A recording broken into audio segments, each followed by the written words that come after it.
Les podcasts, l'inclusion. Bienvenue dans T-Learning, le podcast qui accompagne les travailleurs indépendants handicapés, les TIH, dans leur parcours entrepreneurial. Ce podcast est réalisé avec le soutien de la GFIP et de la Fondation Malakoff Humanis Handicap.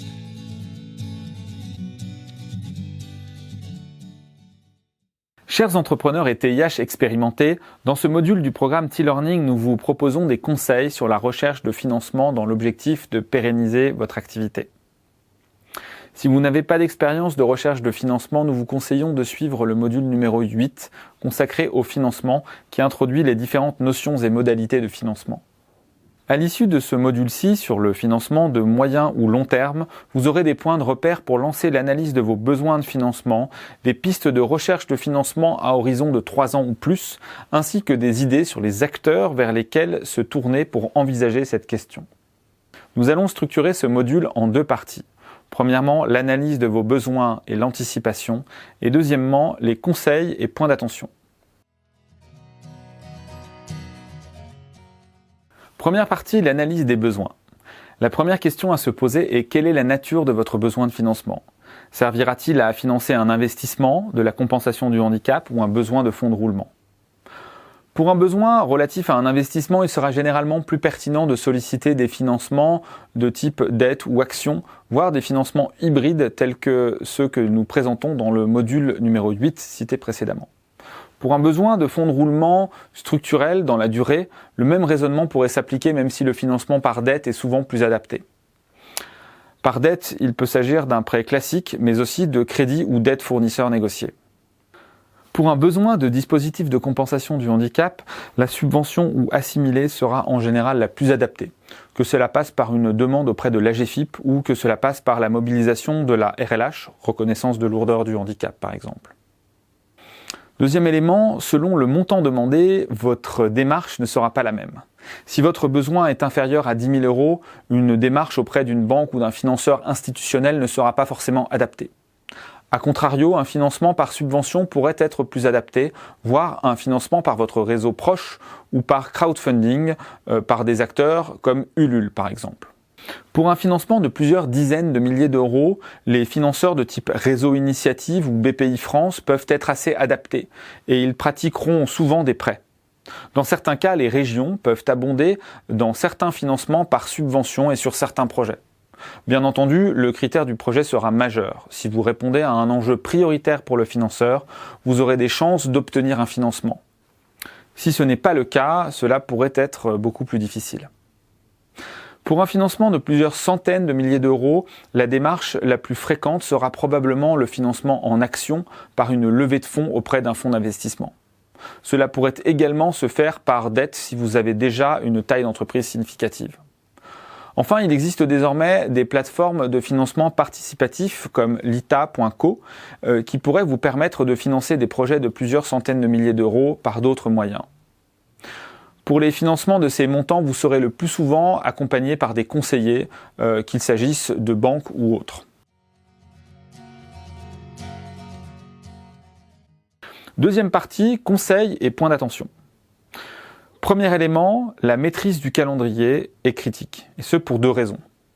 La première raison est qu'une recherche de financement doit se faire au bon moment, environ 6 mois avant que le besoin ne devienne vraiment critique. Il faut que vous ayez suffisamment anticipé à la fois pour laisser aux financeurs suffisamment de temps d'instruction du dossier, mais aussi pour vous donner la possibilité de contacter au moins 2 financeurs et ainsi d'avoir le choix potentiellement. Pour autant, lancer votre recherche trop tôt peut avoir des inconvénients et donner l'impression à vos interlocuteurs que vous n'avez pas encore vraiment besoin de financement. La deuxième raison d'anticiper et de maîtriser votre calendrier est que vous aurez probablement besoin de faire aboutir plusieurs démarches en parallèle afin d'obtenir un financement. Ce sera par exemple probablement le cas d'un prêt pour lequel vous aurez au moins un dossier à constituer auprès d'un prêteur et un autre dossier de garantie ou assurance de prêt, voire même un 3e dossier à constituer si vous optez pour un cofinancement, ce qui est de plus en plus fréquent. Deuxième conseil, la préparation de vos démarches est également critique, car vous serez beaucoup plus efficace si vous arrivez face à un financeur avec un compte de résultat prévisionnel sur au moins 3 ans, ainsi qu'un plan de trésorerie sur au moins 1 an. Pour mémoire, le compte de résultat est une vision de vos recettes et de vos dépenses, ce qui permet de déterminer la pertinence de votre modèle économique, tandis que la vision encaissement et décaissement de votre plan de trésorerie permet de déterminer vos besoins de financement dans le temps. Troisième conseil, faites-vous accompagner par des professionnels. Ils sont nombreux à pouvoir le faire, à commencer par votre comptable dès lors que vous envisagez un financement inférieur à 100 000 €. Dans notre réseau proche, nous avons l'expérience d'une collaboration avec le réseau Initiative qui fournit des accompagnements gratuits et de qualité.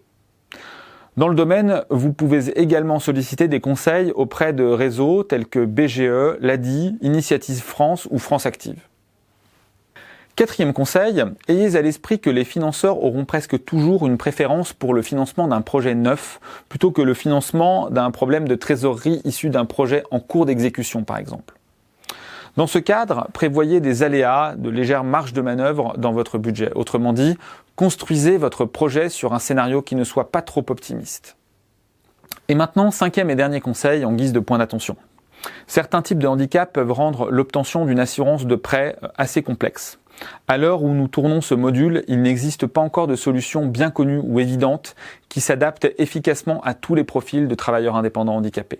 Nous en profitons donc pour faire un appel aux professionnels du financement et de l'assurance afin de nous aider à trouver des solutions pour que tous les profils d'entrepreneurs en situation de handicap puissent emprunter et s'assurer convenablement. Et maintenant, pour conclure ce module, 3 conseils. Anticipez et définissez vos besoins. Construisez des outils de prévision financière et faites-vous accompagner par des professionnels. Merci d'avoir écouté cet épisode réalisé par l'Inclusion avec le soutien de la GFIP et de la Fondation Malakoff Humanis Handicap et en partenariat avec HUP Entrepreneur. N'hésitez pas à commenter, à partager, à vous abonner à ce podcast et à lui mettre des étoiles pour contribuer à un monde du travail plus inclusif. Et pour accéder à l'ensemble du programme de formation, rendez-vous sur t-learning.fr www.tih-learning.fr